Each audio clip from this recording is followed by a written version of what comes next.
Today we're talking about woods walking whitetail guns. You know, around the country, whether it's the deep south and the heavy hardwood forest, or whether you're in the northeast hunting the Atlantic coast and some of those mountainous forests of the Adirondacks, or maybe you're like us in the Pacific Northwest hunting the boreal forest of the mountains here in Montana. You need a gun that's short, compact, and relatively quick to put into play. Just over the ridge behind me a few years ago, I started about half an hour before daylight, working down a ridge where I like to rattle whitetail bucks during the rut. I cut a track, I'm following a track. It had stopped snowing about an hour before.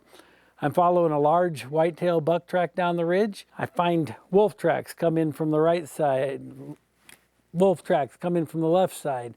They nail that whitetail buck that I've been tracking, drag him down into a clearing, and by the time I get to the bottom of the clearing, he's just bones and a hide. But it's thick and dense and heavy cover. And so for something like that, something like a Marlin 1895 guide gun can be a real quick handling gun for in the brush.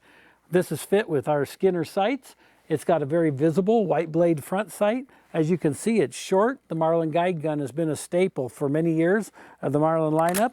And in 4570, it's a brush buster. Keeping with that theme, maybe you like a pistol caliber. This is the 44 mag version. It's a Marlin 1894. This is my wife's rifle. She likes it because it's quick and handy in that heavy brush. You jump a whitetail, you might be getting a shot at 15, 20, maybe 30 yards top. And that 44 Magnum has enough power to do the job. Again, a nice aperture peep sight is quicker than any other sighting system for an iron sight. We have a fiber optic out front, and it's deadly on the go. Another gun that we really like is the Skinner Bush Pilot. This again is 4570.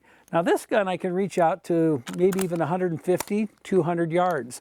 It's a very accurate rifle. I got a muzzle brake on here because Sheila shoots this as well. With the full house 4570 loads, it can be a little brutal, but she handles it just fine. This is quick, handy, like the other one. Again, a good ghost ring peep sight in the rear, a bright sight out front. For the last few months, we've been working with a group called Big Woods Bucks. They're over in New Hampshire, Vermont, and Maine, and that heavy North Woods country over there. And they asked us to do a signature sight for them for the Remington semi-autos and the pumps. Those are very popular out there. This particular gun is a Remington 740 30-06. There's a lot of these out there.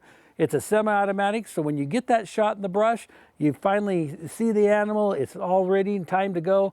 Boom, boom, boom if you need it, and it's very quick. This particular sight has a full ghost ring, there's no threaded aperture, and again, a nice bead front sight for that quick, accurate, precise, powerful shot. This is a little more modern version of the brush gun. This happens to be a Ruger American in 450 Bushmaster. This is as close to a bolt action 4570 as you can get. We've topped this gun with our Skinner 1:6 by 24 low power variable optic. It's got a lit dot center in the reticle.